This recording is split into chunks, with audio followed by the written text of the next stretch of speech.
it's fascinating to me how easily someone in one religion can find the fallacies and biases in another religion. I think that what's fascinating, you're razor sharp on your criticism of Islam here. Yeah, but what I find fascinating, Jeff, is that you recognize that with other religions, but you don't do it with your own. Because that may be the case.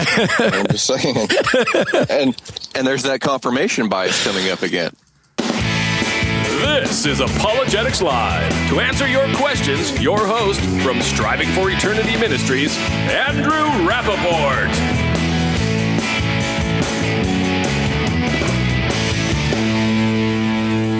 Well, we are live, Apologetics Live, here to answer your most challenging questions that you have about God and the Bible.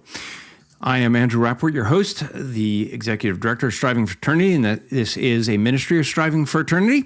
And here at Apologetics Live, we do apologetics, we train apologetics, and I argue that I can answer any question that you have about God and the Bible.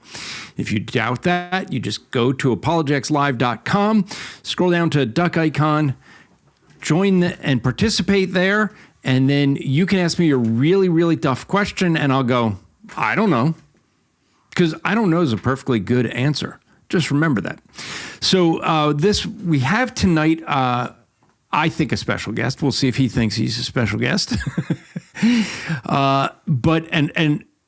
This is someone who has come in two previous times on the show, and always like when there's 15 minutes left in the show, he comes in, asks great questions. We get a great dialogue. We end up going long. So I said, why don't you just come in and let's give a show that we could devote to a dialogue? And he said, sure, I'll do that.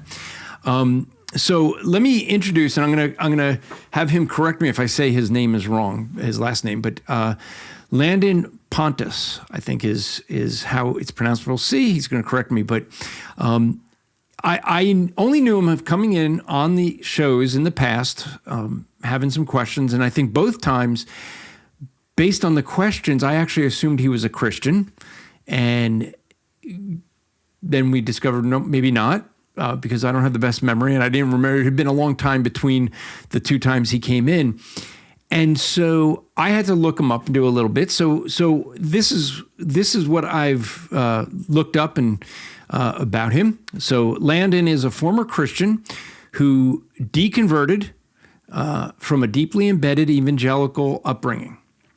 His father and mother served as full-time missionaries. He was raised in a ministry campus in rural East Texas, attended Christian school, afterwards moved to Orlando, became a church leader and church musician. We'll see, he'll correct me if I'm wrong. I think he was leading the worship team. He had written an article that I just found, looking his name up, which was nice, but it was his public deconversion essay, and it's called Why I'm Not a Christian Anymore. It's on Medium, back in October 2019. For some of you that may not know, that's BC, before COVID. Some of you remember those days when things were normal.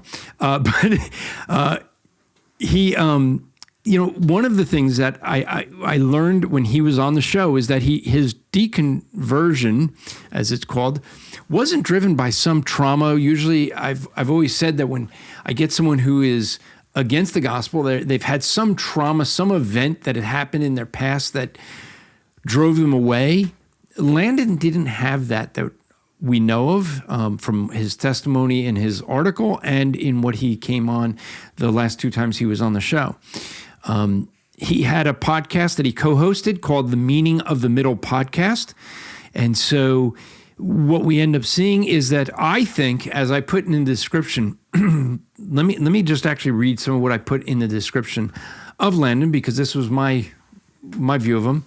I said he grew up in a missionary home in the early East Texas.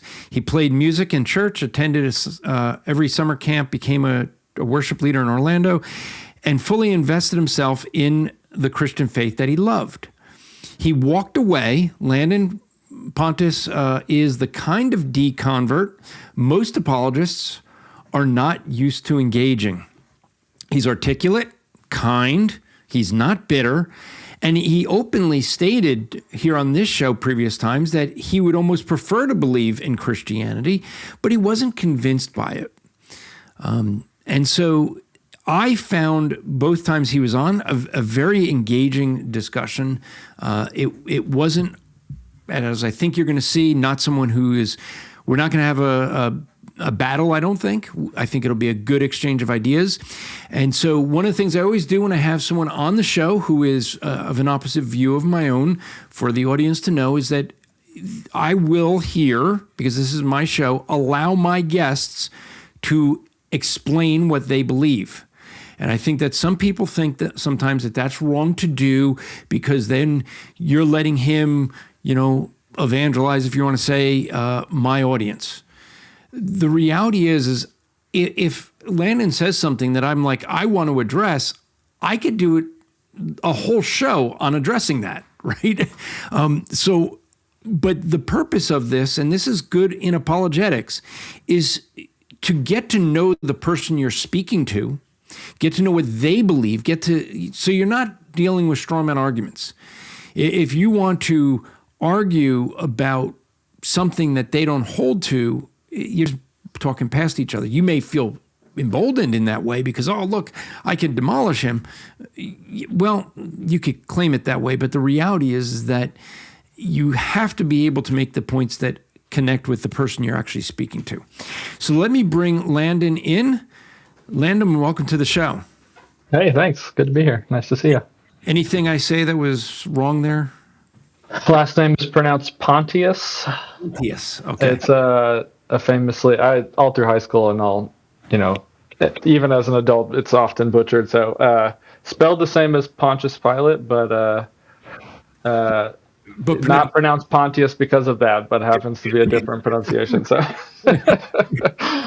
who wants to be Pontius? Yeah, who knows how far back the association goes? Yeah, and I will say, we did joke just before we went live.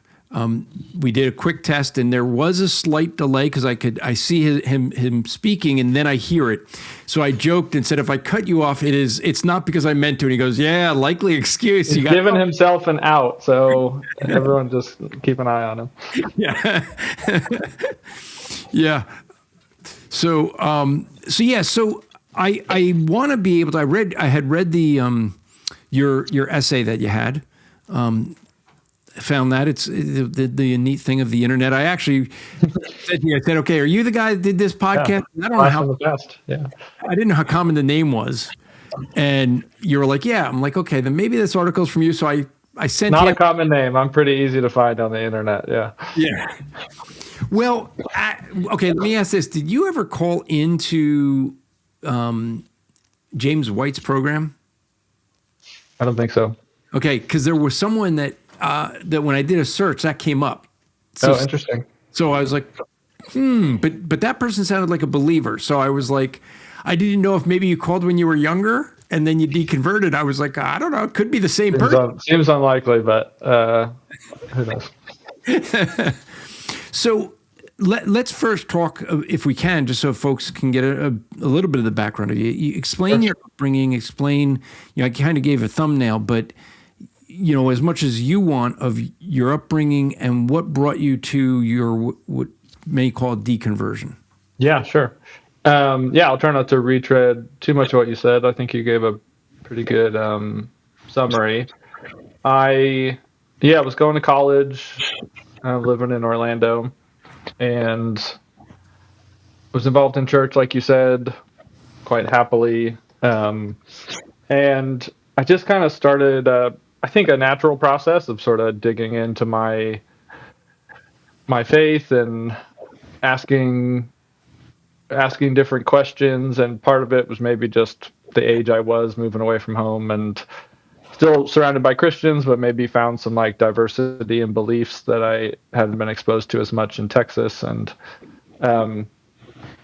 it wasn't like I wasn't having a crisis of faith, when it started. It wasn't like any major foundational questions. It was just like questions about the afterlife and, how does prayer really work in the real world? And just some of these kind of typical questions about different things. And for the most part, it was sort of a normal, what I thought was kind of a normal, just maturing process. I'm just digging in, finding a kind of diverse landscape of opinions and commentaries and testing my views and evolving and becoming more open-handed on some things and more decisive on others. And for a while, that process felt more or less healthy for my faith. And then I think, to make a long story short, eventually I think I had sort of retrospectively realized I was chipping away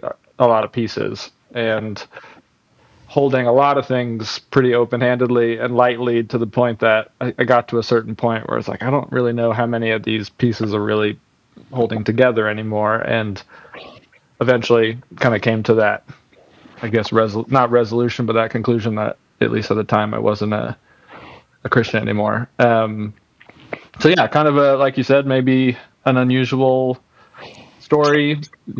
I was someone, again, like you said, that had a pretty purely positive experience. Don't have like regrets about the way I grew up and the experiences I had. And but kind of find myself where I am anyway. And I've tried to engage different ideas. I think since I deconverted, there were a lot of philosophy questions, a lot of questions about metaphysics and questions about ethics and different things that, I had to sort of replace the answers that I had grown up with and that I had had for a long time. And that podcast, Meaning in the Middle, I did with a good friend of mine, Ryan, who's a pastor in Orlando and still one of my best friends. And that was just a great way to sort of explore some of those ideas in a close relationship. And so I've been pretty intentional about digging into philosophy, exploring ideas. I mean, it's something I like kind of as a hobby, and so something I think a lot about. Like you said, I wrote an essay. I do like to try to kind of write about some of these things. And so, that's where I am now. You and I have spoken, like you said, a few times on the show, and was always really fascinated by the presuppositional approach. I live in Asheville, North Carolina now, and I have another close friend here who's also a pastor. I keep finding I'm collecting pastors everywhere I go. And we're trying to tell you something. Yeah. He's a Presbyterian pastor, and he introduced me to TAG, to the Transcendental Argument, and to presuppositionalism in general, and Van Til, and that whole lineage. And that was a area of apologetics that I hadn't really had exposure to, and has been a fun kind of challenge and interest to dig into and try to kind of understand that approach. I know it's something that you and I have sort of brushed up against a couple times, and something that I said I'd love to chat a little bit more about. A little bit about me. That's plenty, I'm sure. All right. Well, first off, Jesse says, hey, Landon, or hi, Landon. So you got some folks saying hi. Let me see, which ones did I miss here? So there were some questions I had I should put this one up, because Andrew from Down Under says, oh, yes, I became a member here. I had forgotten about that. So, yeah, you can become a member on YouTube if you want. There's some way to click on that and do that. Wesley, I think, is making fun of me here. He says, everyone's a special guest. You say he says that to everyone, huh? Wow. I must have said it when he came in. And it was such a nice intro, and now I just realized. Scam. Okay. Tara is saying, no, it's debating. So that actually does become an interesting thing I'll touch on. What is a debate? Right? Because, so if we think about it, what people think about as debating is what they see online nowadays on social media, where people just yell at each other. Like, when they talk about a presidential debate, it is not actually a debate. It's just two people usually not listening to one another, just giving their talking points. It's kind of like two monologues where they just say, okay, your monologue, because even when they ask a question, usually the person never answers the question that the other person asks or is asked of them. They just go on to say whatever they want to say.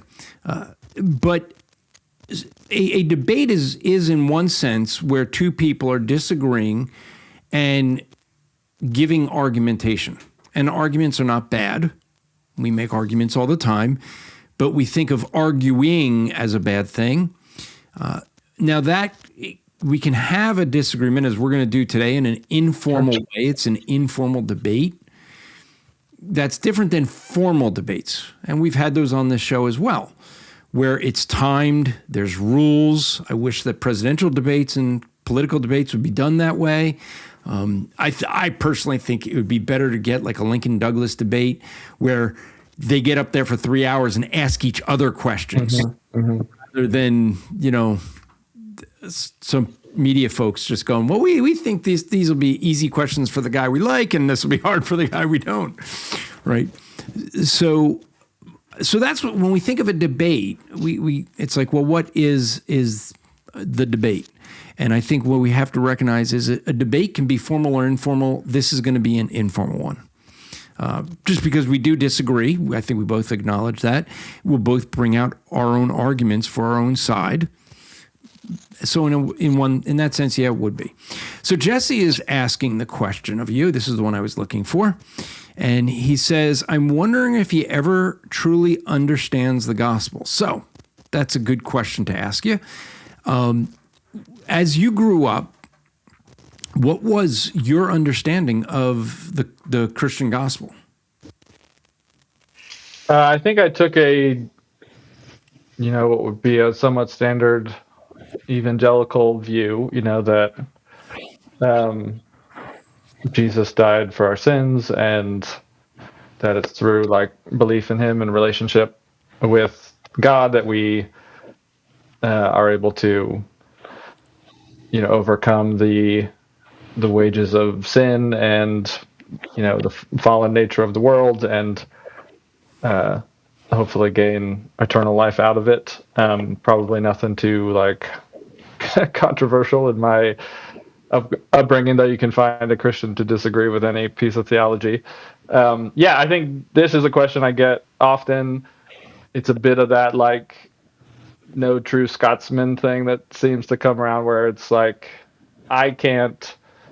everyone has their own criteria. All I can say is that as far as I could tell, as far as I knew for my entire life, basically, I was having the same experiences and beliefs that the people around me were. And I can't speak to to everyone else and what maybe his view is, but I think it seemed, from at least my perspective, to be very genuine.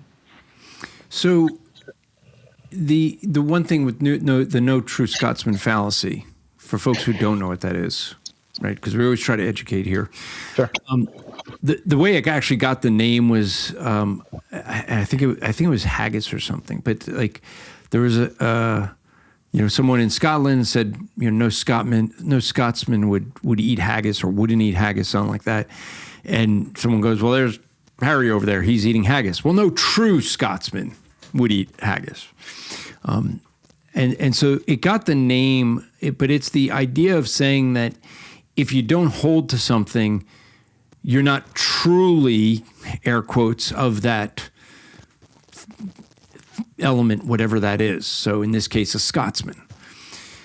However, if there's a definition of what a Scotsman is, right? If you're a Scotsman, if you're born in Scotland, you're a Scotsman if you have citizenship in Scotland, then in that case, that would be a definition. And so that can be used to define what a true Scotsman is.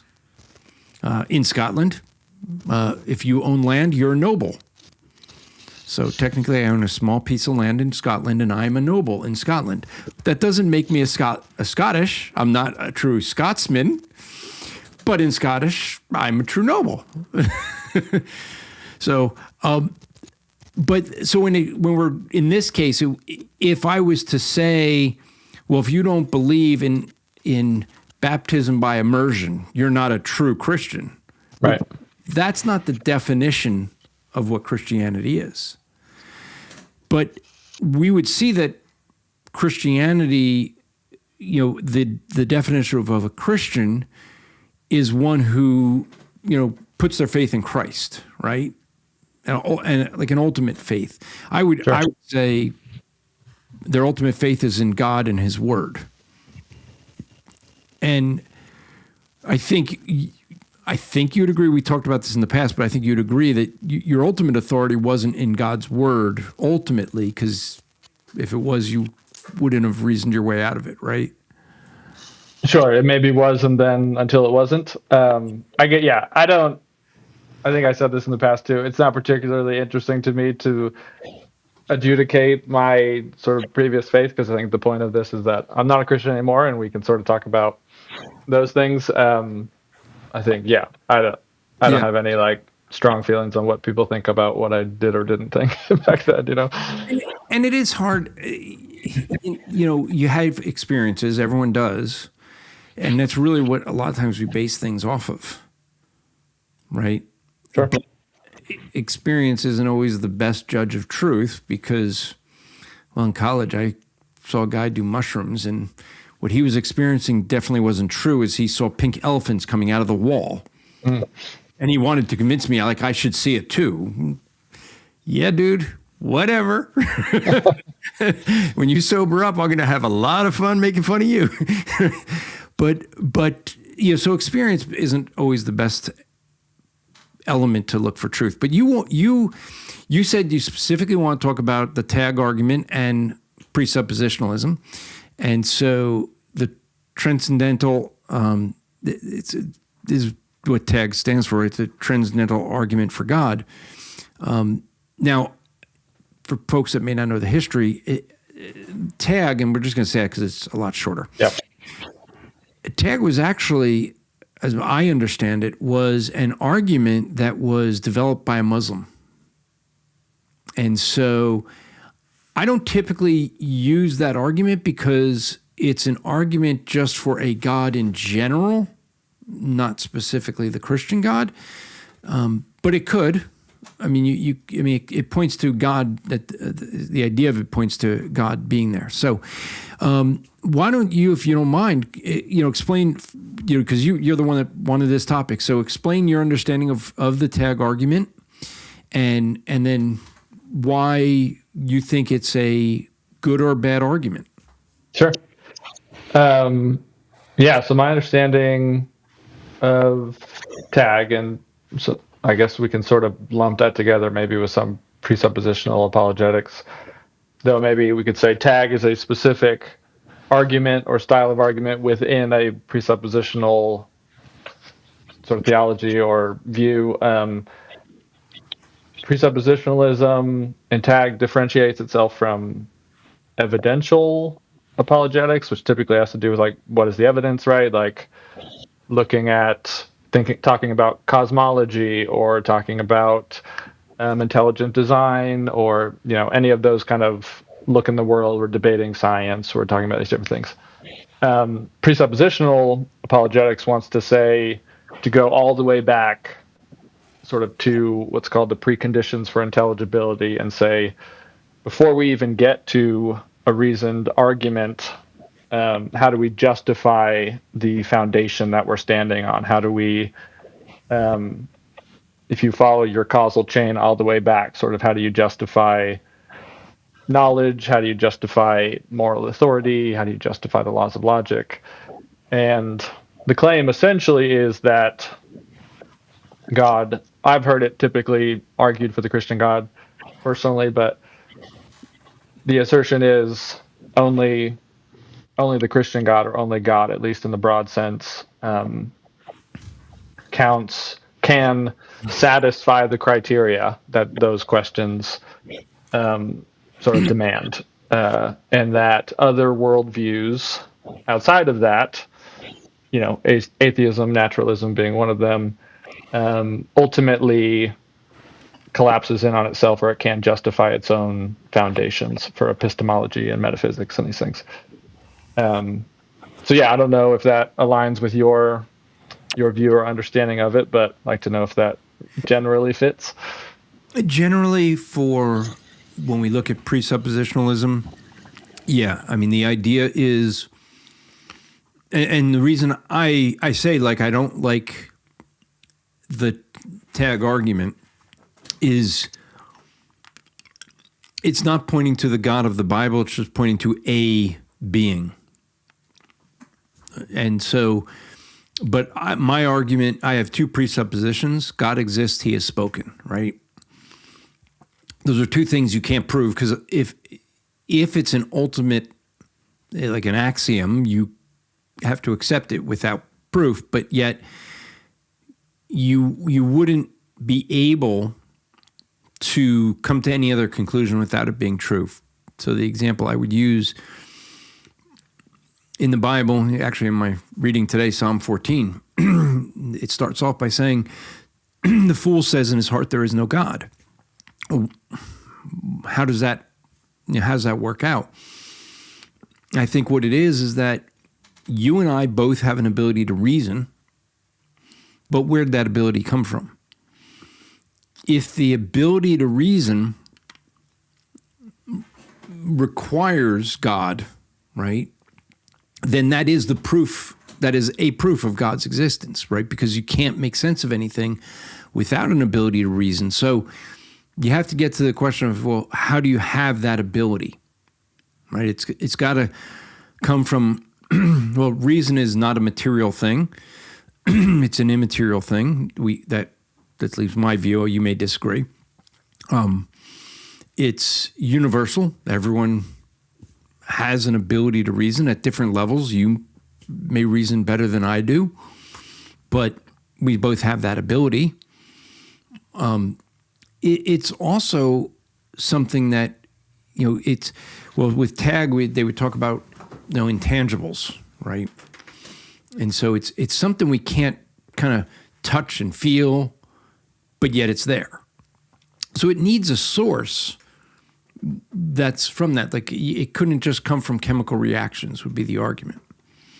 And so that being the case, then the argument would say, well, for us to reason that God doesn't exist, it first requires God. So I would say that the foolishness is using our God-given reasoning to deny the God that gave us an ability to reason. That's why it would be foolish. Mm-hmm. So there's this idea in more sort of formal versions of tag. Mm-hmm. There's this idea of the impossibility of the contrary, which is that a Christian that's running the tag argument, part of the claim is that they have confidence that God is the answer, that he exists, because the contrary is impossible, because these other views that do not ultimately rest on the foundation of God are not internally coherent, that whether or not you agree that they're true or plausible, that they don't even have internal coherence sort of on their own terms. Like what you were saying, I might rely on reason or on the laws of logic or something and seemingly not have a way to justify their existence, and that would be considered an internal contradiction. Do you hold a strong position like that, or what is your general? So if you're taking, if we're not just talking hypothetically about tag and talking about you, Andrew, what is your presuppositional apologetic? What is your sort of claim or challenge to non-Christian views? Yeah, I would say I would hold to a strong presuppositional view, meaning that our starting point has to be God exists, or else we can't make sense of anything else. The ability to reason is just one thing. But we use the laws of logic. We have morality. We have truth. We have knowledge. All of these things are required for us to have this discussion on whether God exists or not. So what is the source of those things? Right? Descartes is well known because I know I wanted to explain this because you are someone who, if I read what you wrote in your paper and our dialogues, you seek the truth much like Descartes by asking questions. Would that be fair? I think so. Yes. Yeah.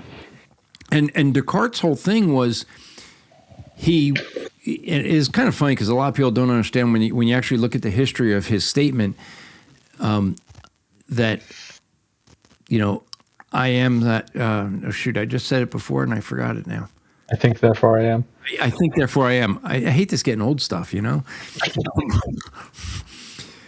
People don't understand. People will often use I think therefore I am as an argument against God. Yeah. And yet if you actually read Descartes, or at least the translation, the thing is that he was actually very inquisitive. He felt that, like you, if he asks a question and then gets an answer and asks a question and keeps going back, he would eventually get to the answer whether God exists or not. And where many people will argue he was saying God doesn't exist, he actually argued the opposite. His argument of I am, or I think, therefore I am, his argument, as he explained, was the fact that he thinks proved, like he kept going back and back and back and back, and he eventually got to the point of saying, I think, but I can't think without existing.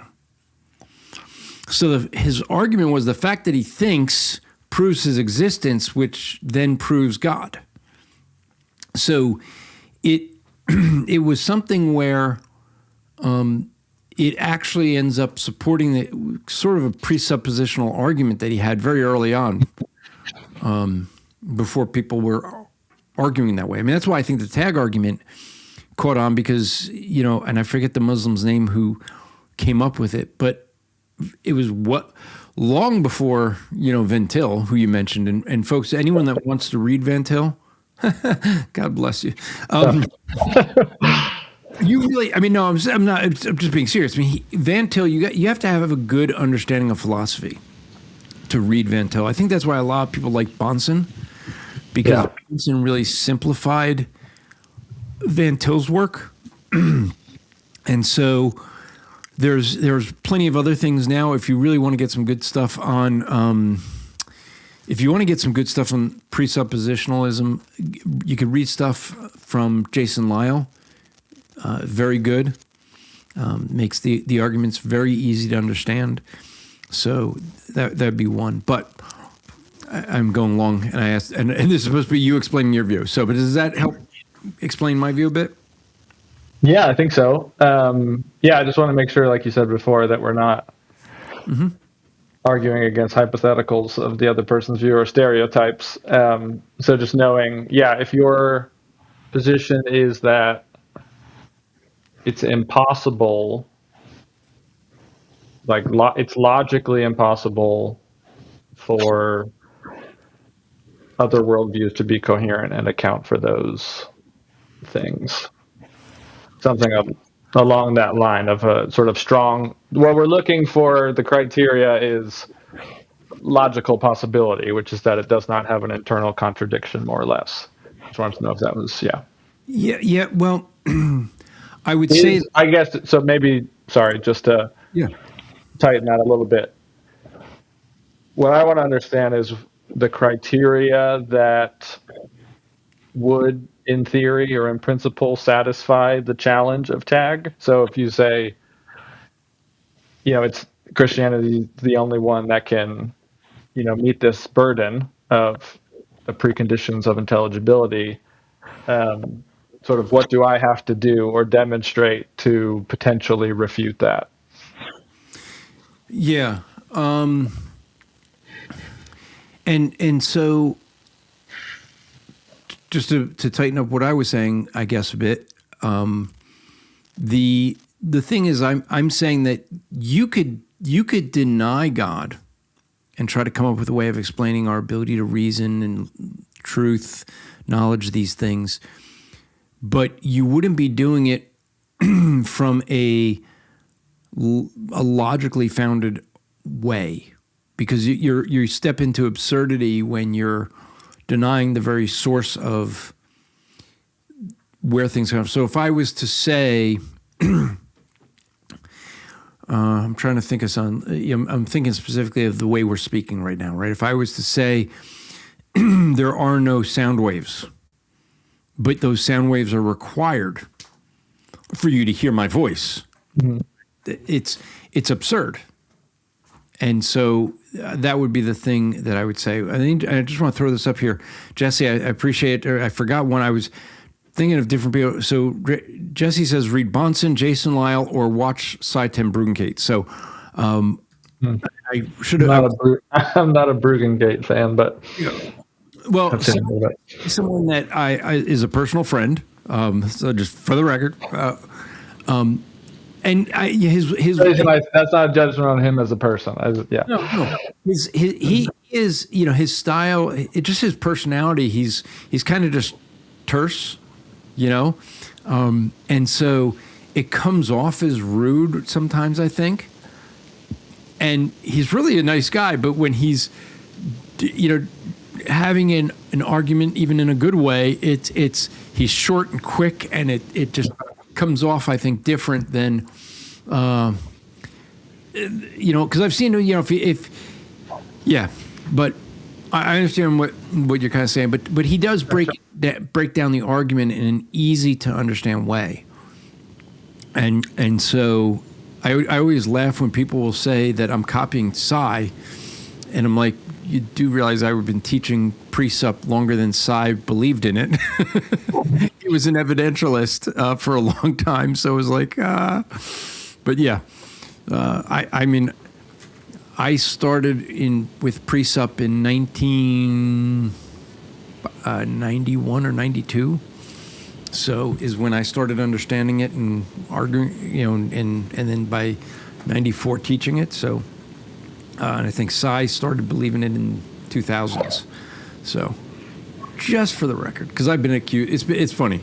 If you get someone that's known for something, right? Everyone thinks that person copied them. I'm like, yeah, no.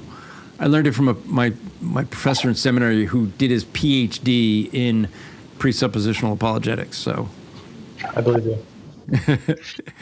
So let's see. There was a question that came in, and I wanted to, if I could find it, I star them, and then I got to go find them. Okay, here.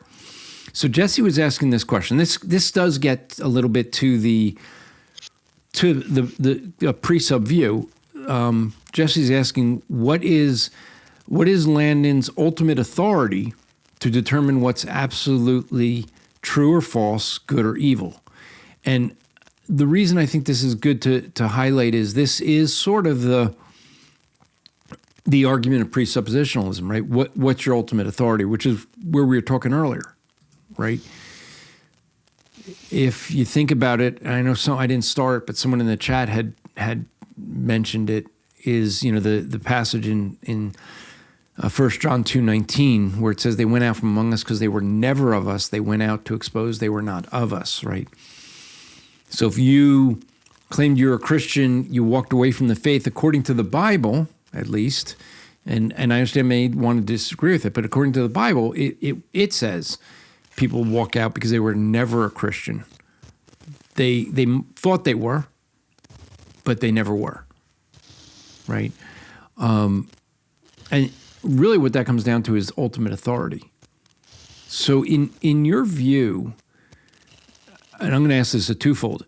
Sure. When you thought you were a Christian, what did you think was your ultimate authority? And then now today, what would you say is your ultimate authority?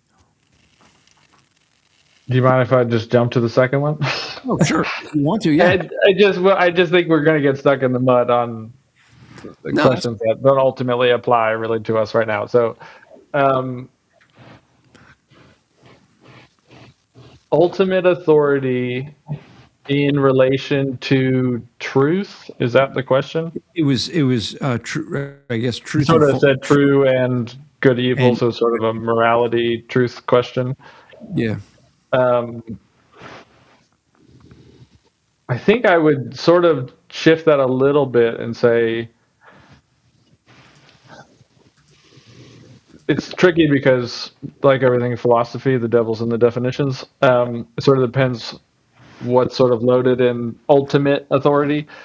I tend to ask, what's the best explanation for something, and thinking about authority in a topic like truth is kind of tricky, because I think it sort of depends what you mean by truth. I know it sounds pedantic to always just say, well, it depends what you mean by blank. But I hold a view of truth truth is not like a thing that just exists in the world. It's a status of beliefs and propositions, and the authority on whether those beliefs or propositions are true is whether or not they align to reality.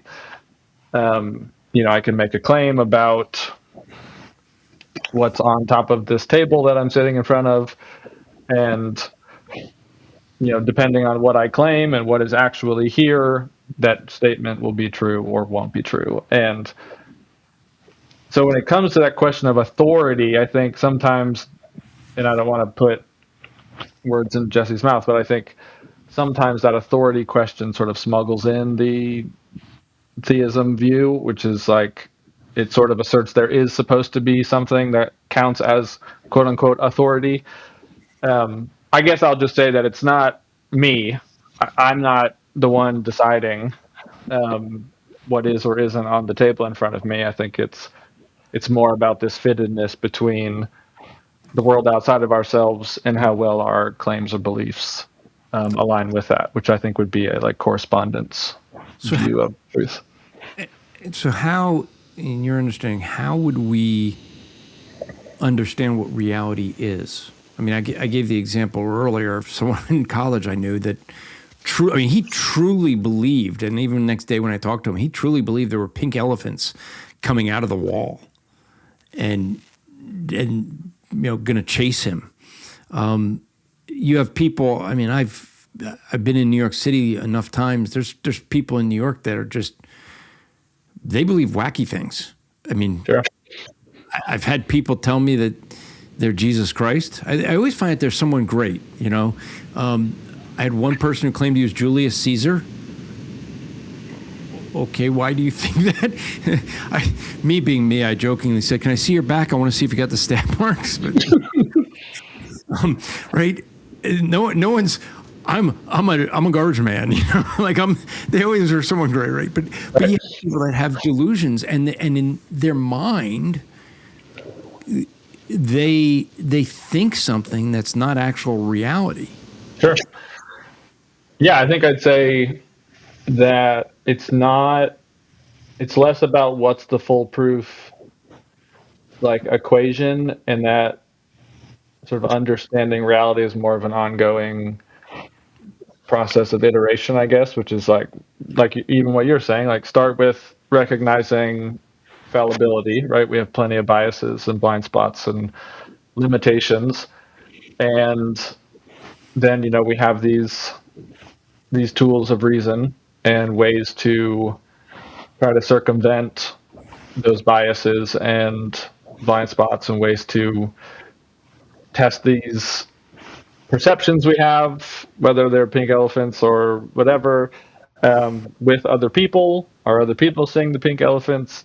Does pink elephants coming out of walls align with the other things that we believe we know about reality? I think it ends up sort of being this more ongoing process of kind of triangulating what's justified and what isn't. And I think I would hold a fallibilist view, which for the non-philosophy nerds is essentially the view that that's the best we can do, that there are things that are really absolutely true, but whether or not we can in any given moment know for 100% certainty whether or not they are is sort of a different question, and that generally we're dealing in degrees of probability and confidence, and that very rarely, maybe, to call back to Descartes, maybe there are very few circumstances where something like my own existence is like the one thing I can't be wrong about. So yeah, I know there's a lot of things mixed up in in that question, but yeah, I think so. Maybe to put a little structure or color onto my view, I'm a naturalist, broadly speaking, and I have a handful of, I don't know if you'd call them presuppositions or not, but pillars of the view, which is that, I take this to be, at least based on what I know and what I understand we know, the best explanation for life as we know it is that nature exists necessarily, that things exist with relational ontology, which I think you and I have talked about in the past at some point.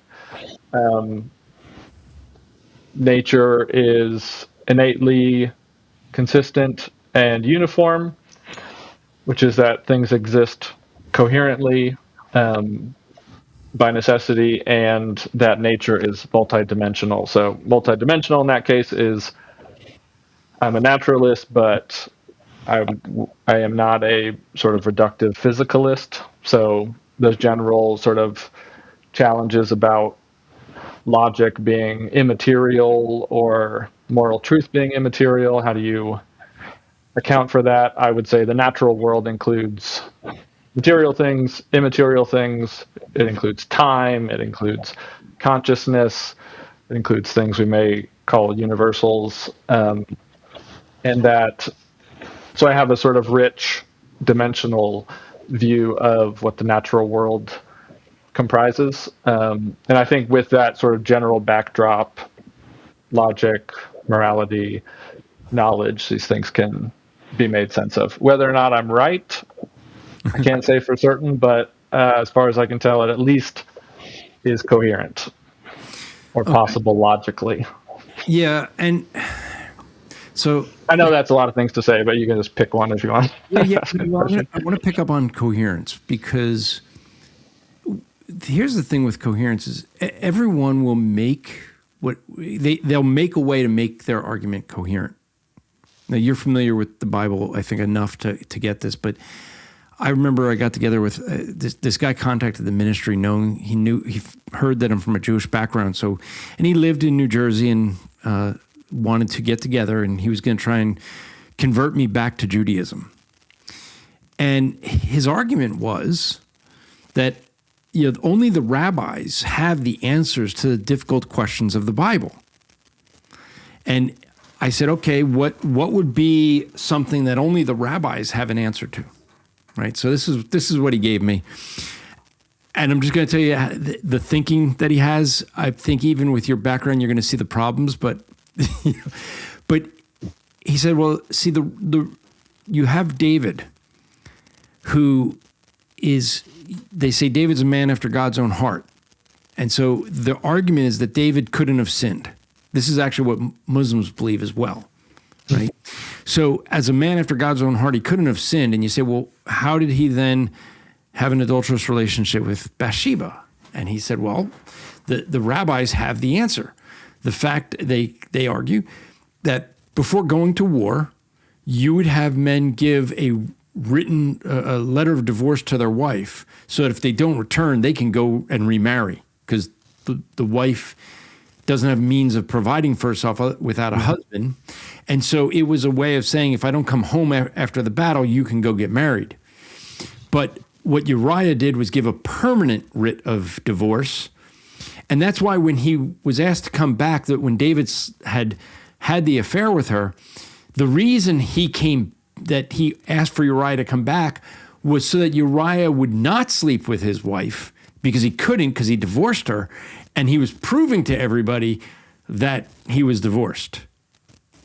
And that's why David did that. So you asked the question as I did. So then why did David have him killed? Oh, because he called David Lord, and that's blasphemy. Except like Lord doesn't just mean God. Hey, right? It's like, so, I mean, you're already, I mean, you're giggling and you see all the problems in this, right?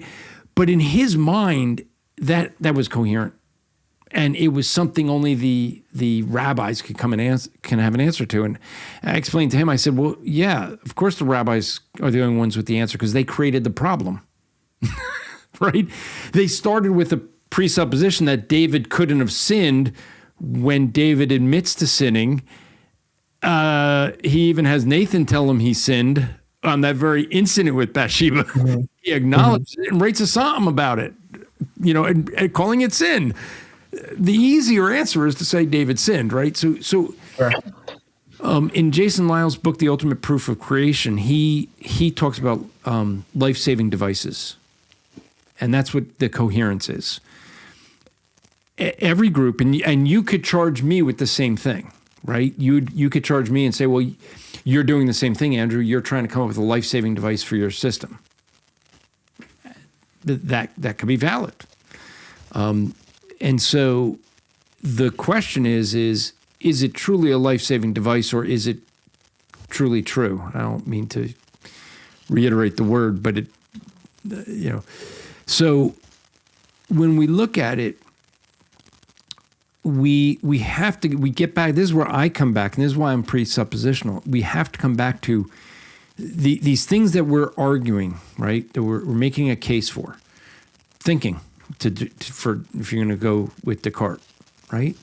Our ability to think, to reason, to have truth, knowledge. These things are immaterial, absolute, and universal.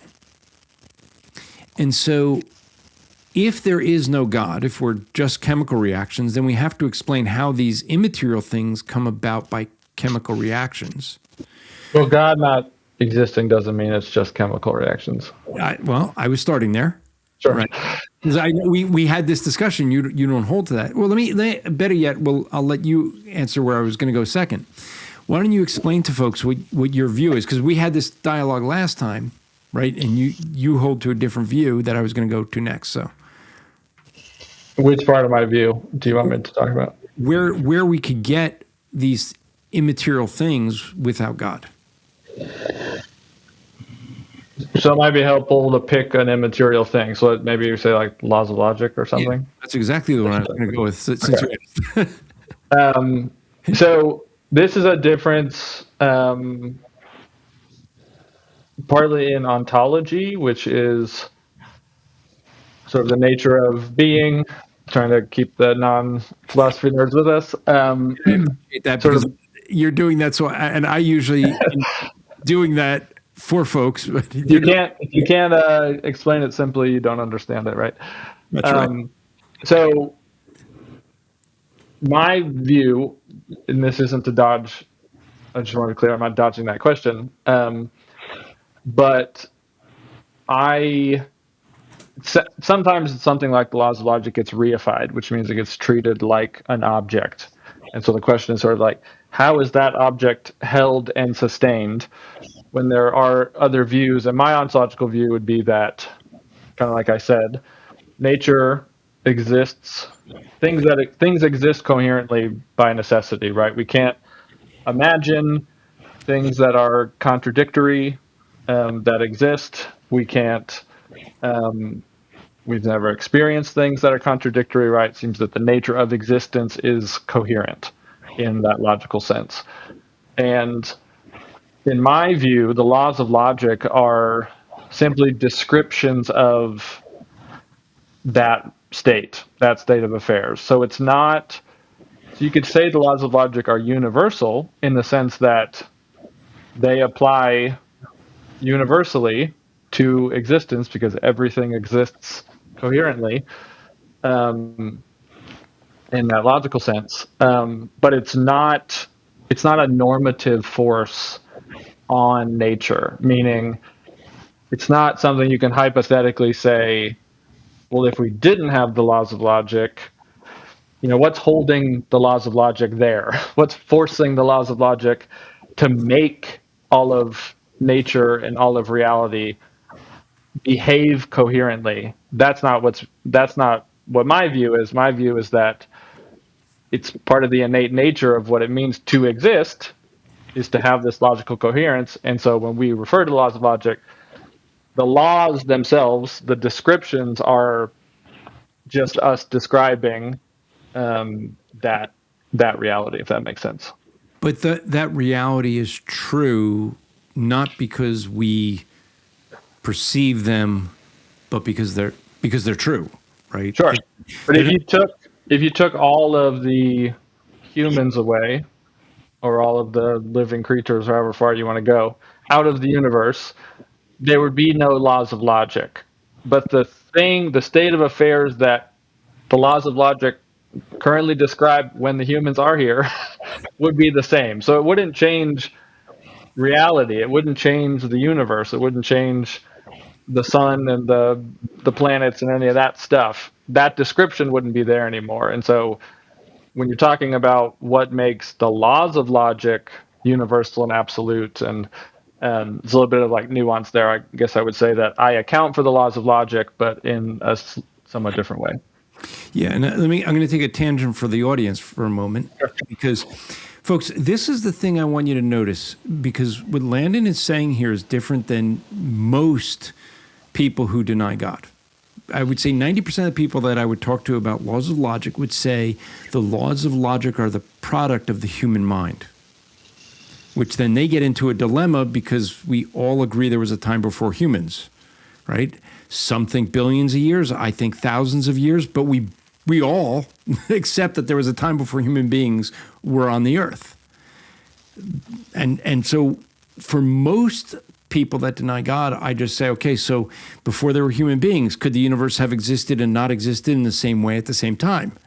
And they have a dilemma, because if they say yes, they're accepting contradictions, which is illogical. And if they say no, they just prove that it's not from a human mind, right? So I say that to say this is why we take time on this show when we have someone like Landon in to explain their own views. When you're doing apologetics, you're talking to someone, yes, it is more time consuming to understand what someone says and understand it well enough you can reiterate it so that you're not taking them out of context or misconstruing what they're saying just because you got a really good argument for someone else over there, when that's not what Landon's position would be. And so I want to strongly encourage you guys, when you do apologetics, take the time, because when you come upon someone like Landon, who is very thoughtful, very articulate, and doesn't just say things off the top of his head, at least not that I've experienced. When you have someone like this, if I was to just tell him, well, no, you believe that's a product of human mind, he would laugh at me and go, you don't know what you're talking about, right? So you have to actually engage with the person you're talking to with what they actually hold to, which takes more time, takes more effort, but is essential when you're doing apologetics, right? I can't use the argument I would use with 90% of the other deniers of God than I can with Landon, because he doesn't believe that. So he's just going to reject if I tried to use that argument, he'd reject it, right? Wouldn't you? I would, yes. So thank you for letting me do some teaching time, right? Yeah, of course. Did that explanation, one, make sense? And two, I'd be interested to know if you think it, the other parts of my view, notwithstanding, at least in that isolated case, does that accounting of logic at least sort of hold? Yeah, I think you're right. It comes down to what is logic, right? What actually is it? Is it something we perceive? It's something that's there, but we perceive it. But where I have the trouble with the coherence of it is this, and this gets right back to what we were saying with the ability to reason. Why are the laws of logic true, right? Because if you study quantum physics, this actually is being challenged. The second law of logic is the law of non-contradiction that you brought up, right? You can't have A and not A in the same place in the same time, right? So I can say I have $20 in my wallet, and then you open my wallet and you don't see $20. Well, it was there earlier, right? Well, that's the same time. Or I can say I got $20 in my wallet, and you open my wallet and you find $20 in Monopoly money. Well, that's not the same way.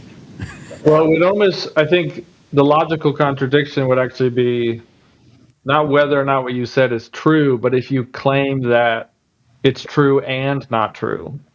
That's the impossible scenario, right? If you say, I have $20 in my wallet and I do not have $20 in my wallet.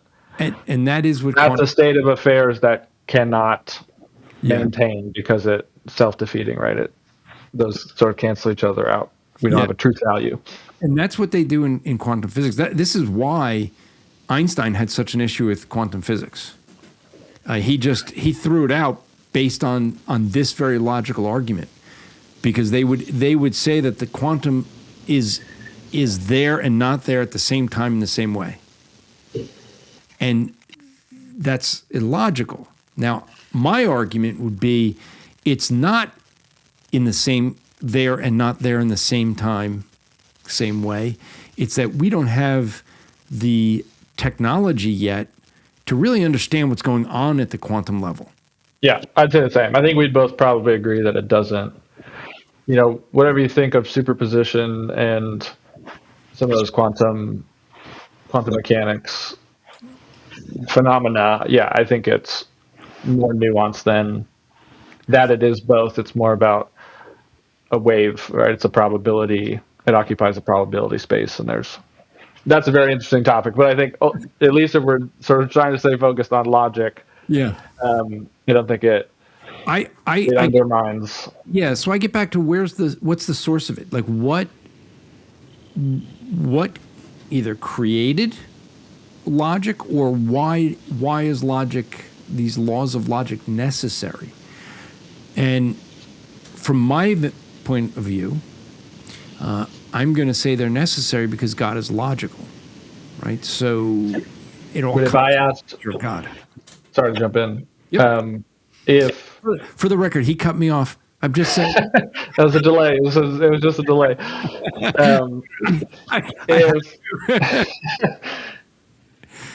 So if I asked you, why is God logical? I think that's actually the comparable question. One thing that happens, not to play too much commentary on the actual argument, but sometimes there's this view, or there's a sort of implicit framing in debates like this where we're talking about nature, and you're positing that nature needs a foundation, and I'm positing that nature doesn't need a foundation in some sense, and that we start speaking past each other, because it seems maybe, and this isn't to you specifically, but it seems sometimes from the other side that I'm just assigning arbitrary characteristics and qualities to nature. And you have an explanation, something that sort of actively establishes those things. But what we should actually be comparing, if we're comparing our worldviews, is whatever our metaphysical foundation is and how that thing gets its quality. So in my case, that is nature, but in your case, it's God. And so the comparison, to bring that home, is not how does nature become logical in my view and how does nature become logical in your view. It's how does your metaphysical foundation have a logical nature. I think we would both say, and you can correct me if I'm wrong, we would both say that it has that nature necessarily, that is, it doesn't have that because of an external explanation or source. You would say that for God, and I think I would say something similar for nature. If that little aside makes sense. And I'm not sure that I'm personally going to fully have an answer for this question myself, but how would you define nature? What is nature in your understanding? Yeah, sure. Maybe unsatisfactorily, I'd say it's everything that exists. It's not just the physical world, but the immaterial as well. Yeah, I think the sort of the naturalist distinction from theism is sort of just the claim at the bottom that I don't think there's a supernatural mind. So yeah, more or less reality, nature, these are sort of interchangeable. Sometimes I choose nature because it feels a little more intuitive for naturalism than saying something like reality that can kind of be coded with perception. So in the way you laid out your argument for logic, would that then be a circular argument because you're kind of relying on nature to prove nature? Well, no, in the same way. So, do you believe that God is logical necessarily? Yes, this is where I would Like, there's not a reason why. There's not something that makes God logical, right? no, I'd put it this way. I'd reverse it and say logic exists because of God's attributes. God, I don't want to overuse the word nature. So because of his perfections or his attributes, his essence. So, But that's a necessary causal chain in your view, that he exists that way eternally, innately, necessarily, without need or reference to external source explanation. So if I ask you, oh, well, what makes God that way? Surely he needs surely you have to ground something. You have to ground God's logicalness. You would say he's the bottom of the barrel, right? He's the ground floor. He's where the regress stops. He's not the bottom of the barrel. Yeah, I didn't want to. Sorry. Yeah, I would say, if I think about this, I think I'm not making a circular logical argument only because I'm not defining nature by nature. I'm not trying to prove, I'm not requiring nature to prove nature the way that I was seeing you were doing. I'm saying that the reason that there's logic in the world is because God created the world, and these are the rules he has, that because of who, right. I want to say who he is, but I don't want that to be confusing, but by his essence. And what I'm saying is what I think the proper comparison is how do I explain the coherent existence, the logicalness of nature, and how do you explain the logical nature of God? Because those are our foundations. Well, I would explain the logical nature of God. Ultimately, it's the being that he is. Now, can I fully comprehend it? I can't, because I can't fully comprehend God. All right. And that's my answer basically for nature, is that it has an innate quality. It exists a certain way necessarily, and that's an immutable fact about it. And it's not any more or less circular for you to say that God holds a quality in the same way. Well, no, because I'm not saying that that logic.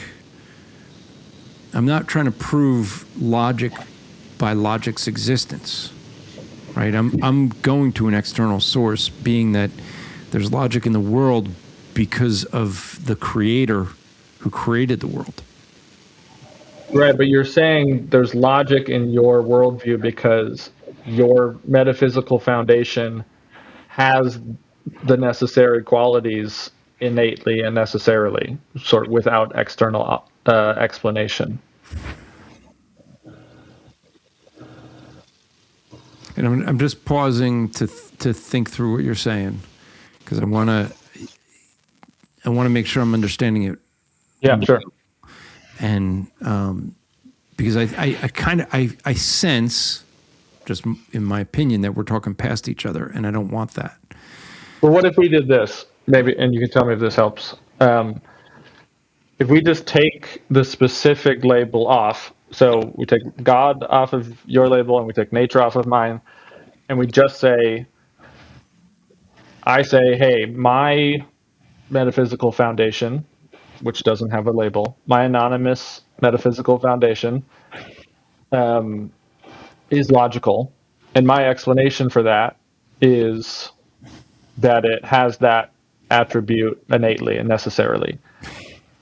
I think you would say, and again, correct me if I'm wrong, but you would say, hey, your metaphysical foundation, which is now, for this thought experiment, anonymous, also has is also logical by the necessity of its own nature without external explanation. We would say I think we say the exact same things. And then I say, mine is natural, and you say, mine is spiritual, or mine is a God. But from a metaphysics standpoint, I think we're following the same criteria, which my hope would be, if it works for you, and I assume you believe it works for you, then if that criteria is being applied the same way, it should,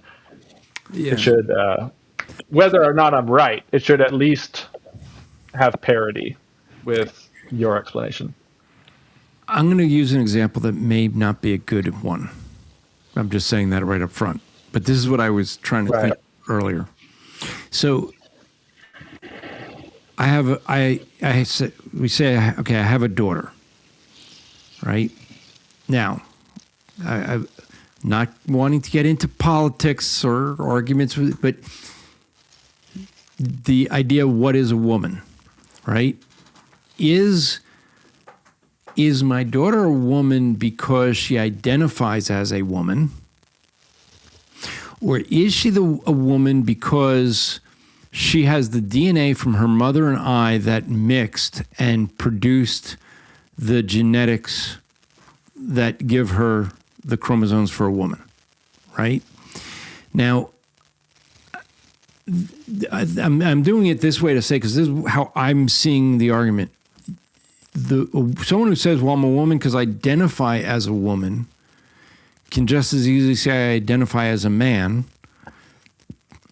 But that becomes an argument, a circular argument, right? Because you first have to, if you're trying to define what is a woman and you're saying one that identifies as a woman, well, you haven't actually defined it because you still don't know what a woman is that you identify as. Where in the one that I'm giving, my daughter is my daughter because of what was passed on to her, right? As parents, she only can have the genetic makeup that her mother and I share. And so because of who we are, we pass that on to her, and that makeup makes up who she is. So she's a woman, not because of how she identifies, but because an external source created her in that sense. And I know not created in the same way God created the universe. So I'm just before anyone yells at me for the way that I said create, but that's how I'm seeing the two. Does that make sense? I think so. I just don't, maybe I'm not explaining it well, but I don't think, what I'm trying to get us to do is compare apples to apples. And I understand that in your view, nature is a contingent thing that in your view sort of begs of a source and an explanation, because it's not, in your view, it's not the necessary thing. But I think we both agree on a list of things being something exists necessarily.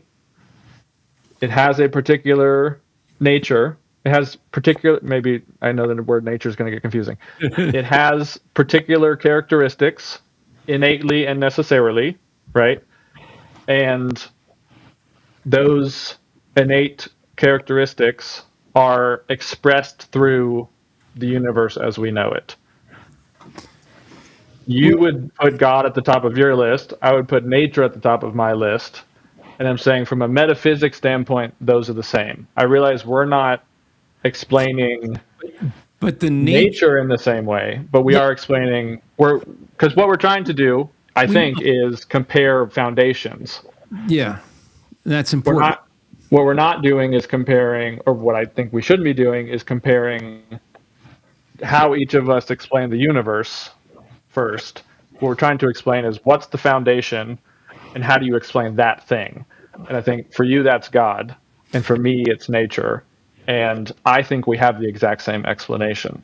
Yeah, but I guess where I'm struggling is we're trying to answer what nature is, and you're saying it's because nature is. Right? So we're saying, why is existence logical?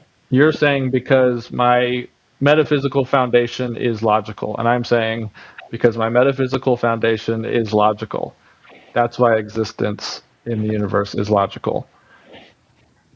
All right, let me well, I want to go to a series of questions, but what I should do is I should give a word to our sponsors. That's probably what I should do before we change topics, because they help sponsor the show so that we can continue doing things like this.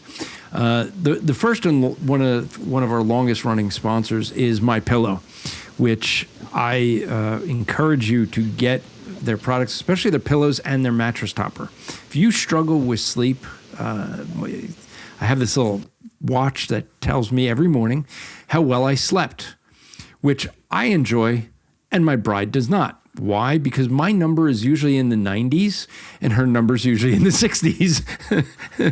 And so there's people like me who can just put my head on the pillow and I'm usually out pretty quickly.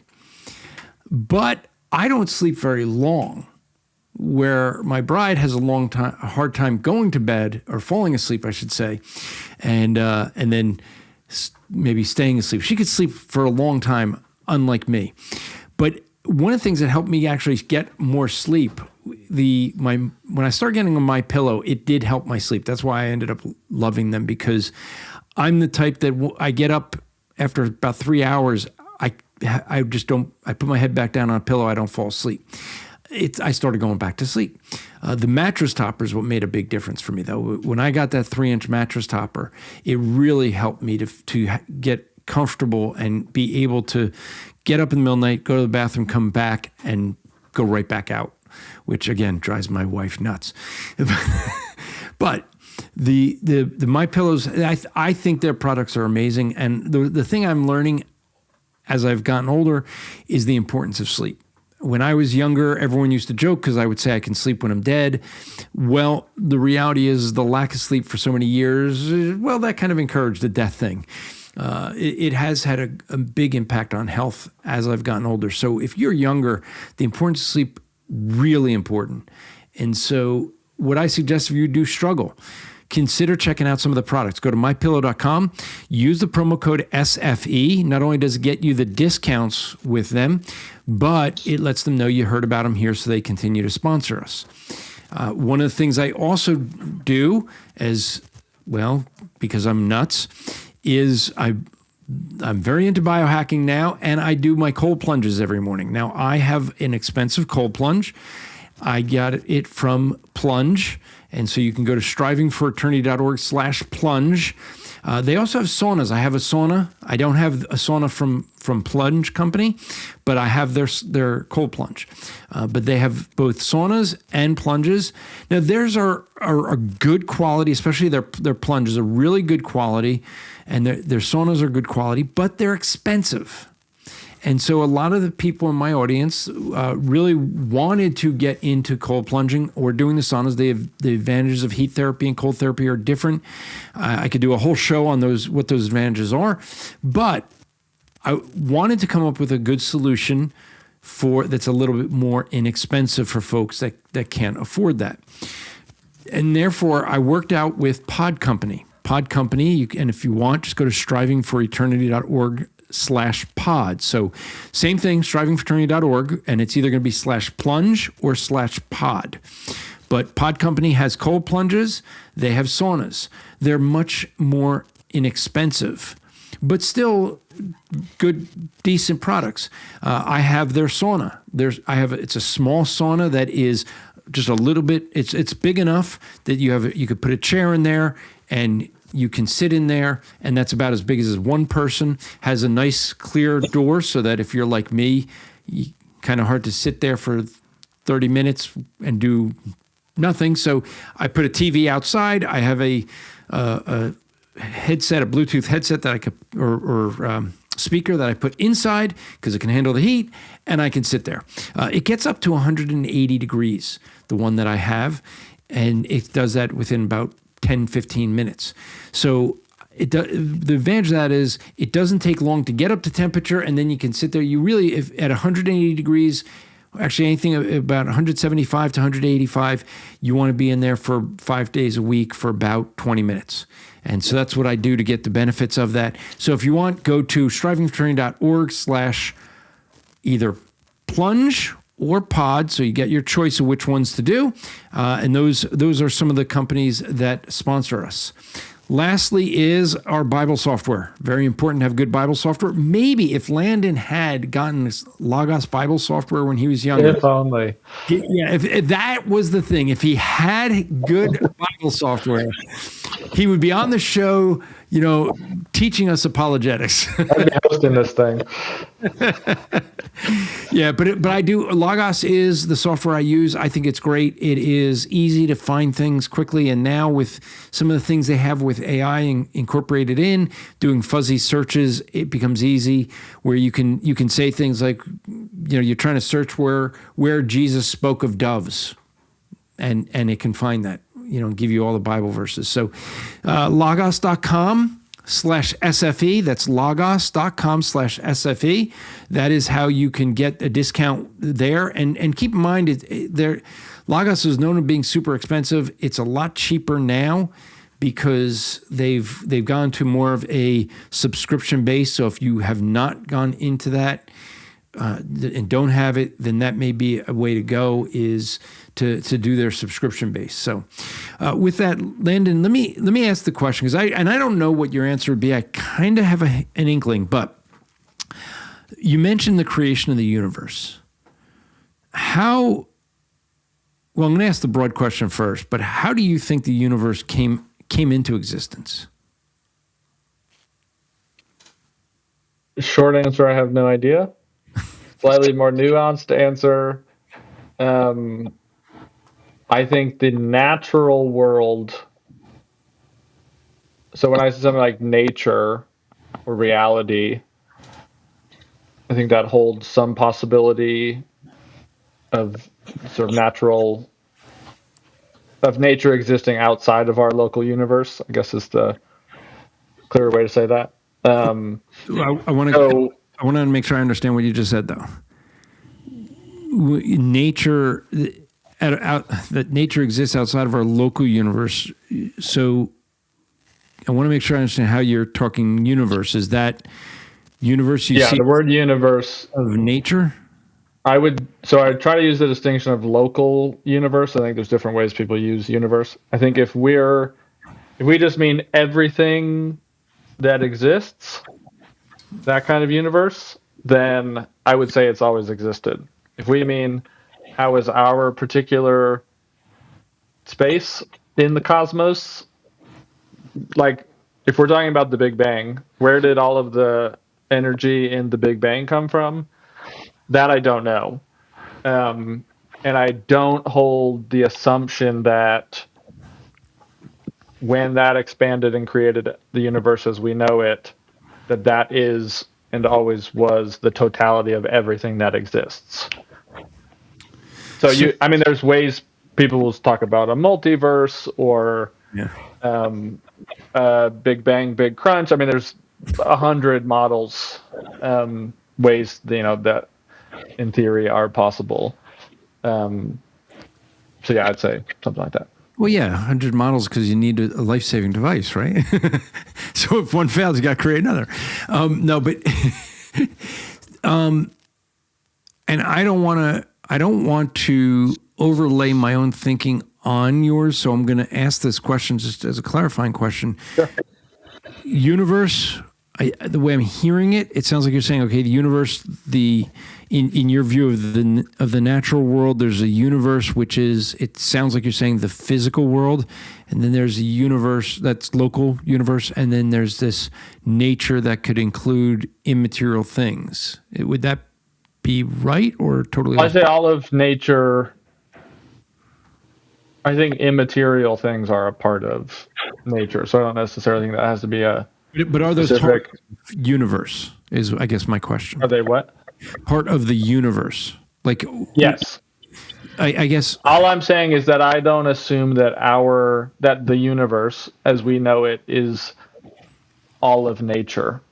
For example, what if there were two universes? that were. I'm not saying I think there are two universes. I'm just saying that's a logical possibility. There could be two universes, and ours, and they both came out of some common denominator natural state. So yeah, I mean, ultimately, we have very incomplete information and facts on that. I think but similar to the logic conversation, I would say the comparison is not from a cosmological standpoint. If we're talking about metaphysics and intelligibility and these other things, is to compare how I think nature is or can be eternal or timeless, and how you think God can be eternal and timeless, and whether or not we can both use that answer, Okay. So the whether the Big Bang or whatever you would believe created the universe, the physical, because I think what I'm hearing is you believe that there's I'm just going to be simple, immaterial material. There's an immaterial that I think I'm hearing you say that always existed, but there's a physical that was created. Is that close? Potentially. It gets a little complicated. I would say, I think a possible explanation would be that there is a state of matter that is timeless, and that spatio-temporal universes, like what we experience, arise out of that in some way. Or there could be a bigger physical universe. Inside of it are smaller physical universes like ours popping into existence. Like, I hold the view that if we're using our imagination, we could answer the view a million different ways. And, ultimately to settle it, we'll have to get some more information. But I think if we're talking about metaphysics and we're talking about intelligibility, I think it's more or less straightforward, I think, for me to posit a parity explanation that you might find from theism. Yeah, because, where I was trying to go is to say we think of the universe. And if there's a fourth argument, I don't know. I can only think of three ways that the universe could have come into existence. Either it always existed, however, the problem there, Einstein's the second law of thermodynamics shows that energy has a lifespan, right? It had a beginning, it's going to have an end. And so the physical world, the energy we have had to have had a beginning, and it is winding down. And so I'm trying to use your language, the universe versus the nature, right? So we're talking the universe that this, the planets and things like this. So I would say that could not have always existed. But then if you say the other way would say that the universe created itself, but that would kind of destroy something go against what something we said earlier about the second law of logic, right? The universe would have to first exist to be able to create itself. Sure. And I think one thing that I would acknowledge is that when we're talking about these kind of ultimate metaphysical origins, everyone's answer has to kind of take some swings. Like, I think theists might favor their own view out of familiarity, but your explanation, the theist explanation generally, is that God is a mind that somehow exists immaterially, which you could say, oh, well, how could nature exist timelessly or immaterially? It's like, we have no idea how a mind could do that either. And how can a timeless mind do things, right? If he's in a timeless state, how does he create temporal states? How can an immaterial mind create material reality, right? There's a lot of questions that we don't have any answer to. And so I only highlight that to say, even if your view is that God is a better explanation for the universe, the explanations for God, because we're stretching pretty far beyond our knowledge horizon, I think you would agree, even for the foundations of your own view, there's a lot of things that we can't totally grasp and certainly don't have a scientific understanding of. And so if we're just talking metaphysics, I think we can posit some plausible explanations. And then, I think if we're trying to make scientific arguments about thermodynamics, I think both of us would have a kind of hard time probably justifying things on that level. The reason I was going this way is I think I'm trying to find common ground here, right? You and I would both appeal to something or someone creating the universe, right? There's the nature that we're both saying. You're saying nature, and I'm saying God pre-existed before the universe, right? So somehow that thing that we're saying is eternal creates everything else. Now, I think where the difference would be is, as a Christian, we're saying that it's God who has a mind versus nature that doesn't have a mind. It just is. And so it's, right, Occam's razor, the simplest argument. It's easier to accept that a mind that's thinking would create things versus nothing. I would take Occam's razor the other way, but we may agree to disagree on that fact. Just because I would say that we both agree nature exists. I think that's from an Occam's razor standpoint, that's not controversial. I think saying if there was something, and I think we know of, regardless of how old you think the universe or the world is, we know that, I think we would both agree that nature existed before humans did, before the minds that we are now associating with creative powers.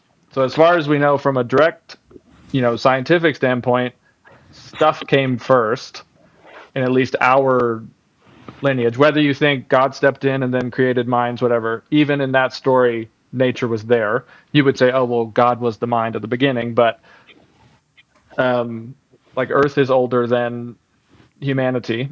I think it's maybe a simple way to say it.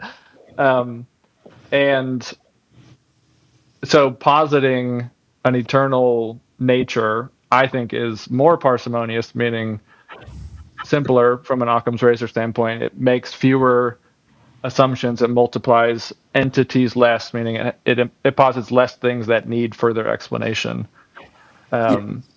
Maybe. Like we've said, there's plenty of mysteries about it. I just don't think it's simpler to say there was an unlimited, all-powerful, immaterial mind floating in timeless space that had the ability and intention to create the universe as it is. It's simpler to believe that nothing created everything, that there's no mind. But I would also argue... It's not nothing. It's that nature in some state is necessary and has always existed. But it doesn't create things, right? It doesn't have a mind, so it's not purpose. But things could emerge in different ways. Snowflakes come out of thunderstorms. Because God created it. Well, because that's what physics does with frozen water and wind. I just say that to say there are constraints from physics that if you have energy in some form, things can. If you have quantum fields, things can, in theory, arise from that. But I think what I would just resist is that because I'm a naturalist, I need a scientific explanation for my view, and because you're a theist, you can keep a theological or metaphysical explanation. I think if we're going to talk metaphysics, I can offer a metaphysics explanation and say, I don't know the scientific answers, and you can posit a metaphysics answer and say that you don't know the science of how God created the universe, right? Yes, So it would be an inappropriate question, I think, for me to ask on that, if that makes sense. I know the science that we have the scientific method that when we do experiments, you have to have someone who does the experiment and observes it and records it, and we have that in Genesis 1. Right? God was the only one that was there, and he wrote it down, right? Colossians 1, you had said earlier, what holds everything together? Well, Colossians 1 says that God does, right? He holds all things together, holds everything in place. And, but I think where it comes down to really is we end up getting to a point of we're going to agree the universe exists. That's no brainer. This was the thing Darwin didn't do in his book, The Origin of Man, is describe the origin of man. He describes he's arguing that he's going to describe life, the origin of life, but he doesn't. He talks about everything after life. I guess the thing becomes the question of where does life itself come from, right? You and I have a self-consciousness. We don't see that in rocks or flowers or animals. I mean, you can see animals that will do what they're instinctively going to do, but you don't see them set up a council or a courtroom type scene and deliberate things like forgiveness or mercy, right? That's unique to the human kind. Sure. So where in your mind or your thinking, I mean, how did life come from non-life? Now, to be clear, are you asking me a metaphysics question or a science question? Well, if I ask it as a science question, you're going to say, I don't know. So I'm going to say, do you know the science answer to that question? So we'll assume you're asking a metaphysics question, which I'll say. I would argue, if you're going to ask me the science, I'm going to argue we wouldn't have the ability to know because it's something God did. I would argue that's what he did special with human beings because he created us where we have certain attributes that God has that animals don't, that we pass on to our lineage, to our different generations. Mm-hmm. Yeah, so I would say the metaphysics answer, my sort of worldview answer broadly would be that life is an expression of the nature of reality. I think not to keep doing this like parody game, but I think, you believe, to borrow a phrase, we are created in the image of nature. You believe God has innate necessary features and that the way the world is, the way that we are consequences of that. And I think I would say something similar about nature, that coherence. And I think there's more to say about that, even using science. I'm not about dodging science. I just try to sort of be a stickler on comparing apples to apples and worldview stuff. But even, we've talked about quantum mechanics, and I think one thing we do see in quantum mechanics is some amount of seeming randomness, right? And what is even physical reality and time and space, and there's some of these categories seem to really break down. But as we come up that scale of nature, we get as coherence builds, right? The subatomic particles join together or break apart, and then they make atomic particles, and then they make molecules, and they make cells. As you move up, those levels of coherence constrain the randomness, they constrain the probability down, and things become stable.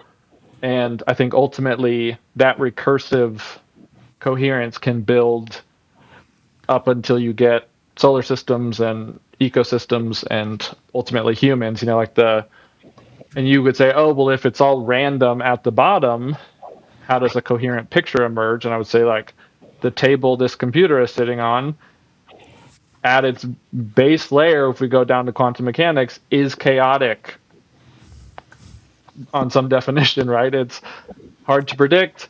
There's seeming paradoxes, there's randomness, there's all these probabilities kind of bouncing up, but at the level of the table, it's very solid and stable. And so I think even if we rope in science, I think it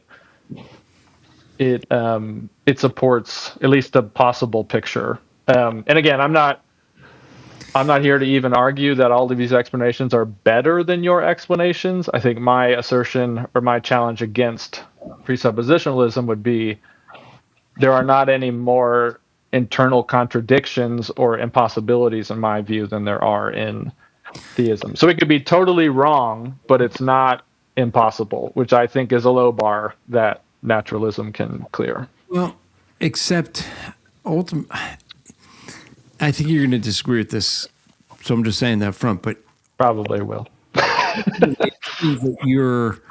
Your argument really is a subjective one and not an objective one, because you're appealing to what makes the most sense to you rather than being able to say this is true, right?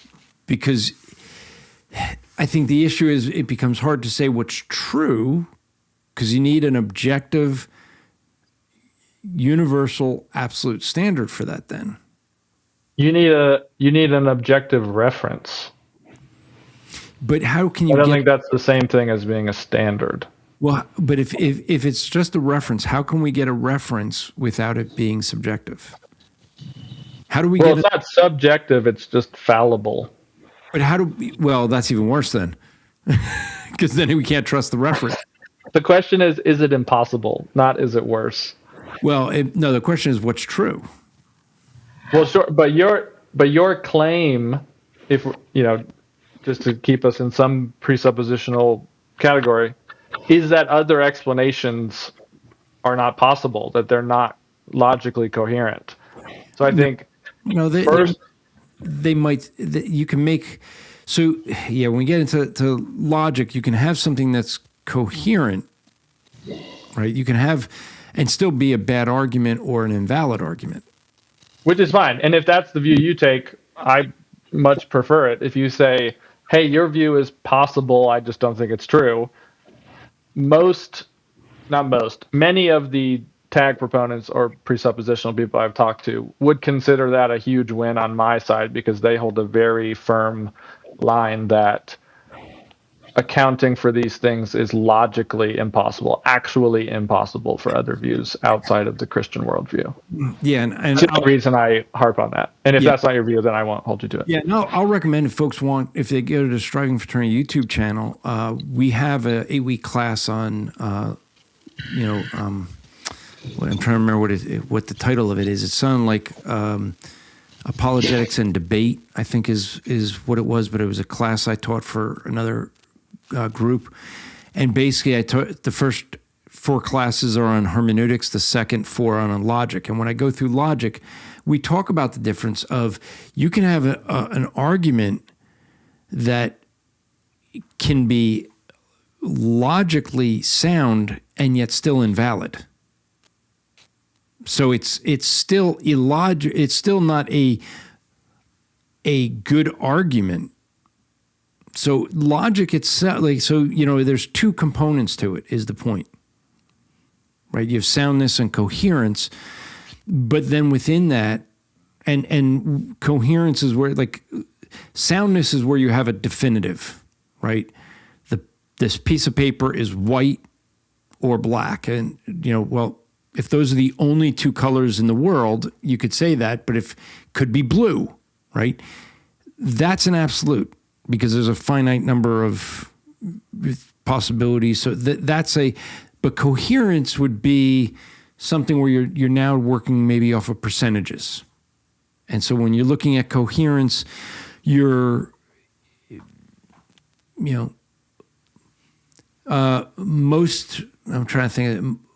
most Americans carry U.S. dollars. Well, yeah, that's probably true, right? Percentage-wise.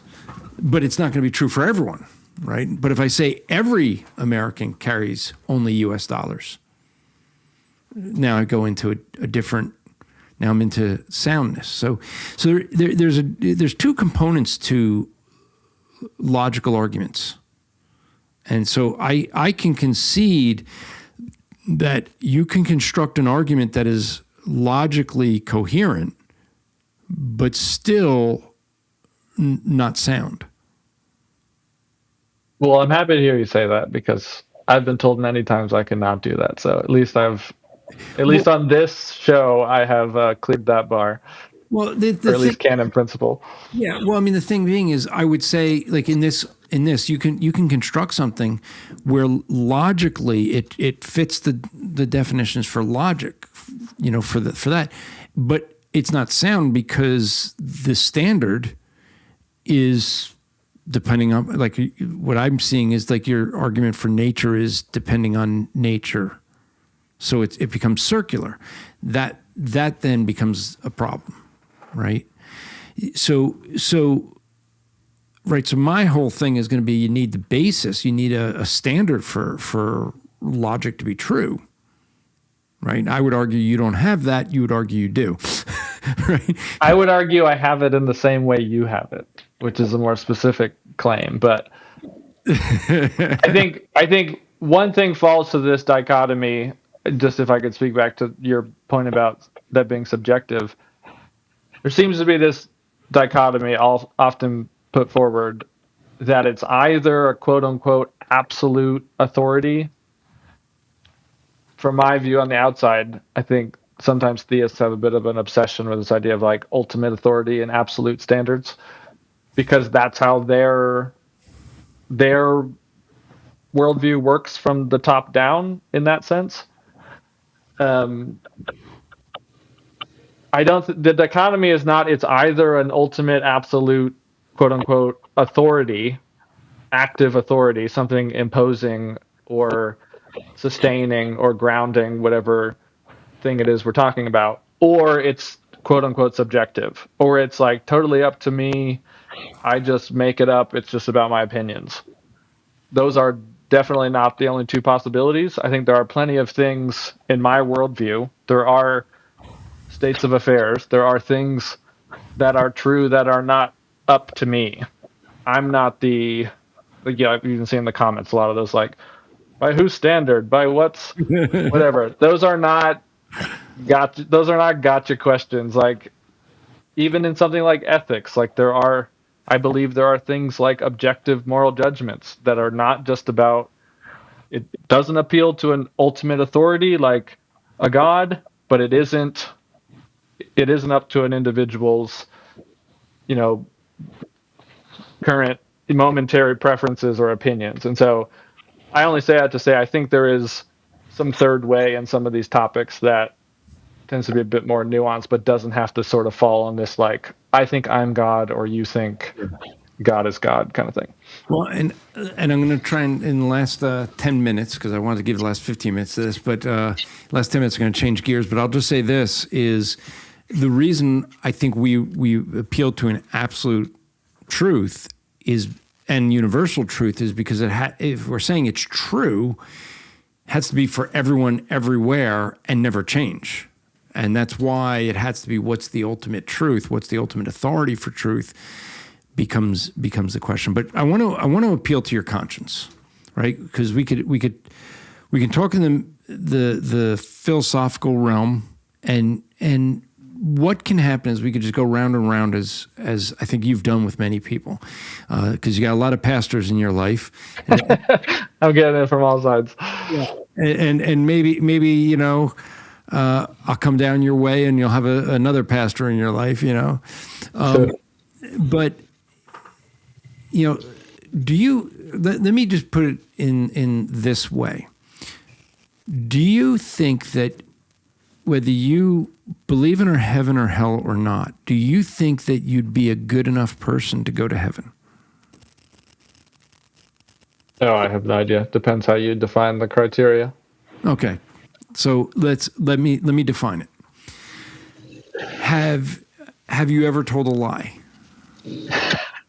We had this conversation last time. I think I called in. Probably. If your question is, have I ever done anything wrong, therefore I will not get into heaven, then the answer is no, I would not get into heaven by that criteria. Okay, because you and I would be guilty of breaking God's law, right? Sure. So, in that scenario, yes. yeah. And so the thing is, so Romans 1 talks about the fact that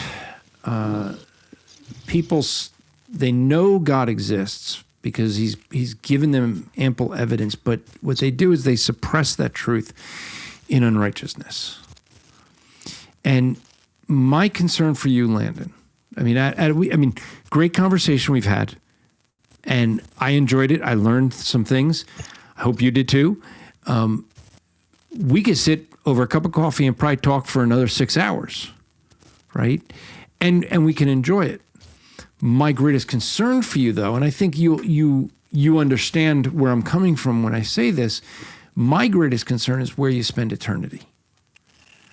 Because we could try to find common ground in our philosophical arguments. We could try to debate our different views philosophically, things like this. But, I mean, how much would I have to hate you to believe that because you and I are guilty of breaking God's law, knowing you would spend eternity in a lake of fire and not want to plead with you to repent, right?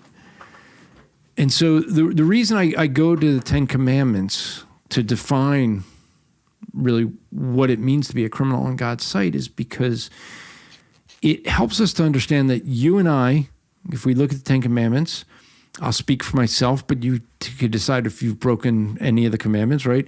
I would be a lying, thieving, murderer at heart, covetous, adulterer in heart, who doesn't honor father and mother. I mean, you go through a whole 10 commandments, I've broken them all, right? Because the murder and adultery isn't just what we do, but what we think, which kind of makes it worse.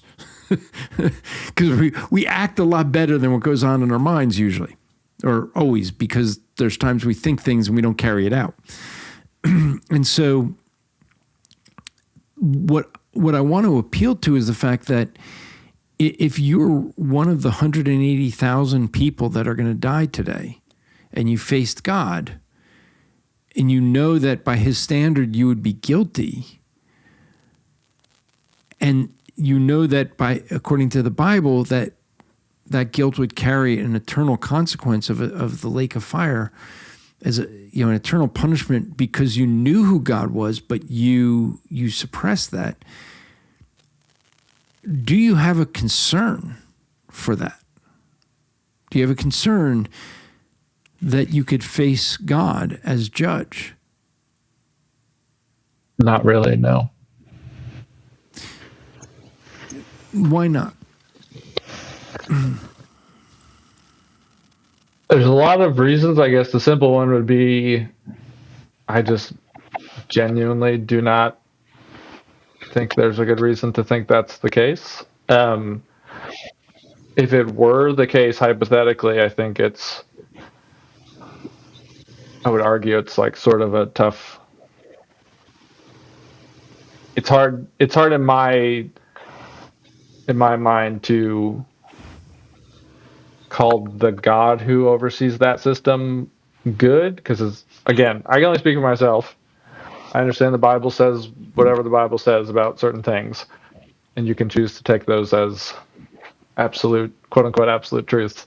But for me, all I know is like I explore ideas in good faith. I have good reasons to be a good person. I don't feel like I'm lacking motivation or things in life that I need to get from this God that I just genuinely don't feel convinced is real in the sense that you're describing.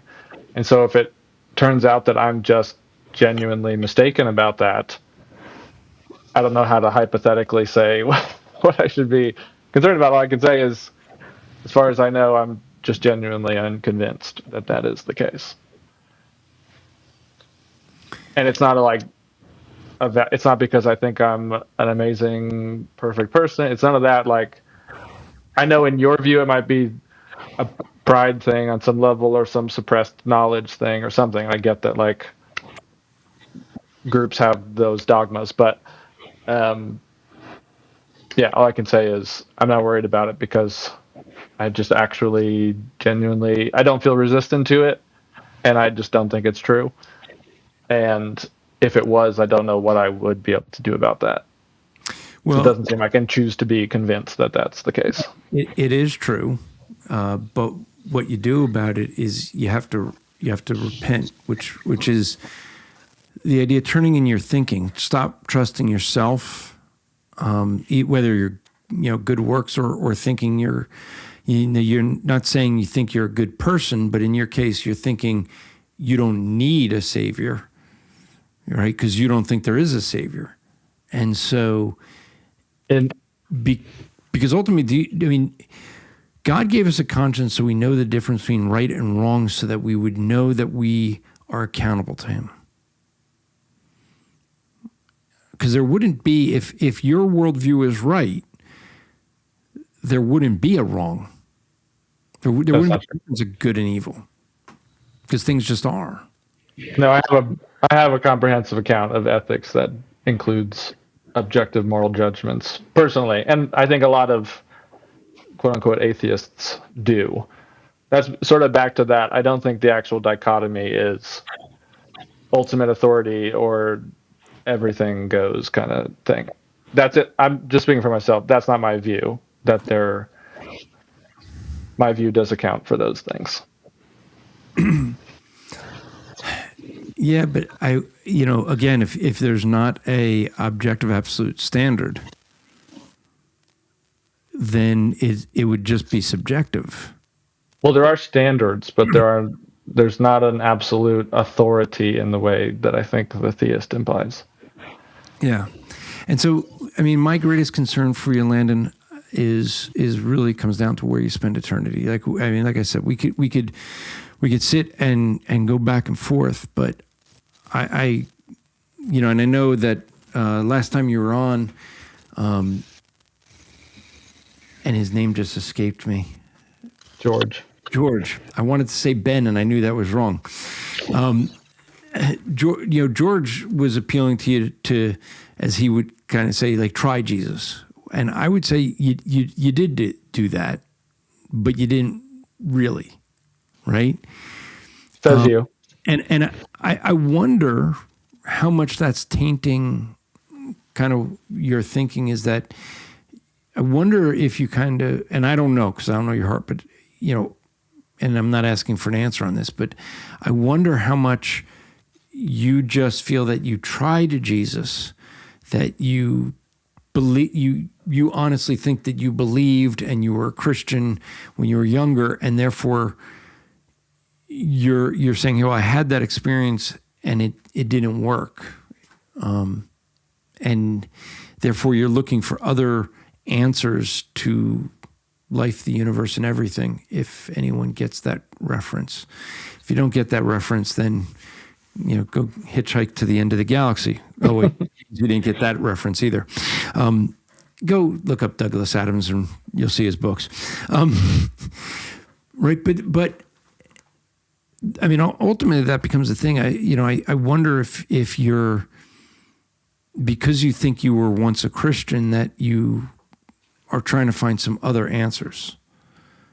And what I would challenge you is to really read through the scriptures and instead of trying to disprove it, but look through the scriptures to see that it's true, and so that you can have eternal life. That would be my greatest concern. I'm going to ask the audience for folks to be praying for Landon, because obviously we would believe that you need Christ.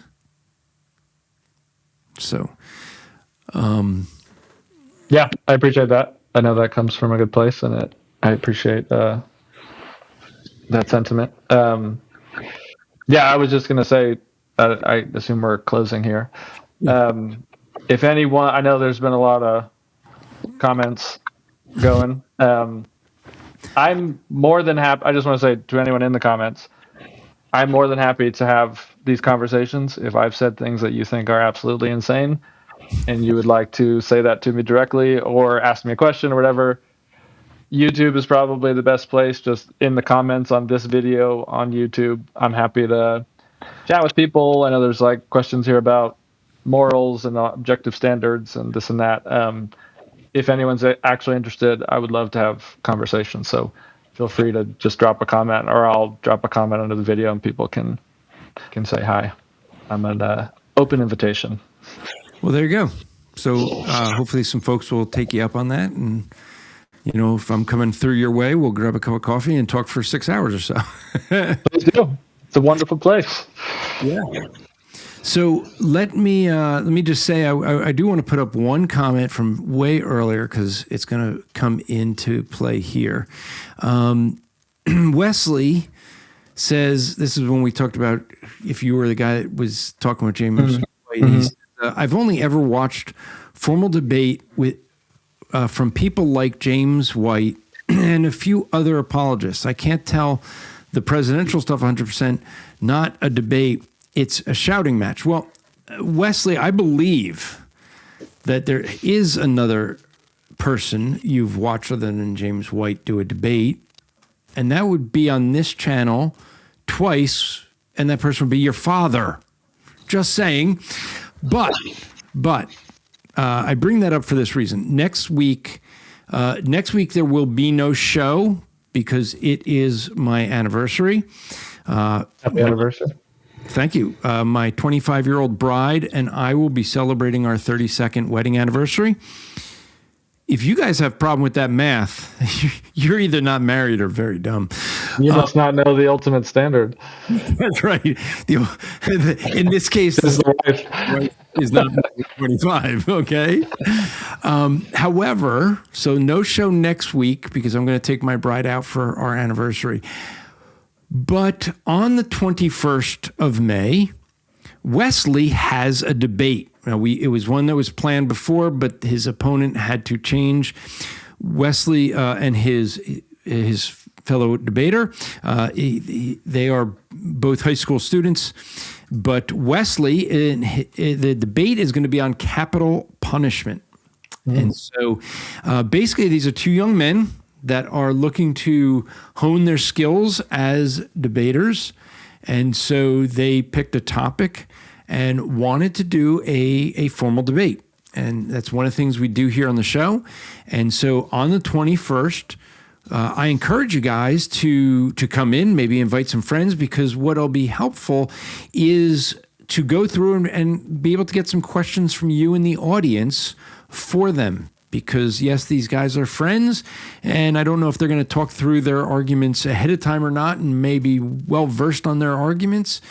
And so it's sometimes always good to get an argument you didn't expect. Now, I hope that Landon will come back and watch on the 28th. I'm going to tell you why, Landon, because this was a surprise to me this past, well, I guess it was last week.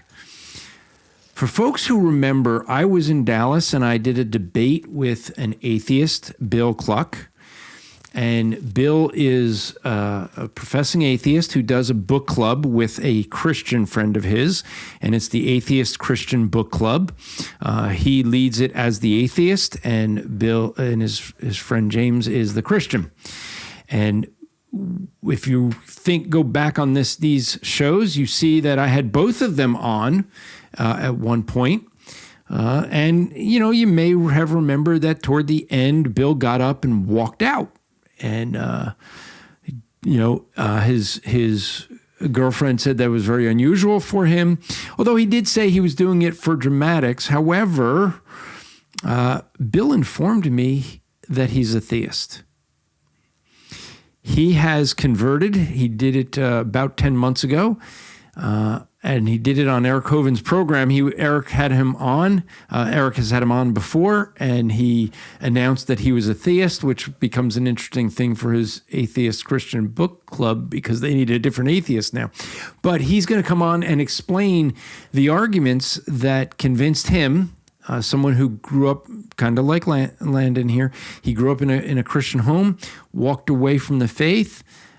He is not a Christian yet. I was joking with him about that. But he is a theist. And so he wanted to come on and explain those arguments that he has. So that will be on the 28th. Now, just to give you guys a heads up, looking down the future, June, there will be no show on the 4th. Because, well, Wesley's dad is on my board of directors, and he's going to be in town, and we have some plans to go out for dinner and have a meeting, and it's the only day he's going to be able to come this way. So, therefore, there will be no show on the 4th. So that's what we got coming forward. I didn't get to talk much about the Truth Fellowship conference we had, but it was a great conference. You may, if you listen to my Rappaport podcast, you will hear some of the people that spoke at that conference, as they're going to be, I'm having a couple of them on talk about some of their topics. If you have an idea of some of the topics, one of the ones that really I thought was really good was Russell Fuller's topic on anti-Semitism, both outside and inside the church. There was, I might have John Harris on, where he talked about basically the state, his view of the state of the church. But I do have scheduled to have on Pastor Jeff Clower, he's been on before, but he basically gave a really good charge for why we as Christians, it's time to metaphorically stand up and fight. It's time for us to not just constantly be the punching bag of the world, which is typically what Christians end up doing. So I hope this has been helpful to you guys. Be praying for Landon that he would come to know Christ. I don't mean that in any negative way. It's a sincere plea for you, because that's my greatest concern for you. I receive it as such. Well, thank you. And you're always welcome on anytime. And folks, take him up on the offer to talk to him in the chat, in the comments of this video on YouTube. Yeah, would love it. So, and with that, folks, that's a wrap. Nope, wait, that's how I end my rap report. I end this one by saying, remember to strive to make today an eternal day for the glory of God, and we'll see you next time. Have a good one. Take care.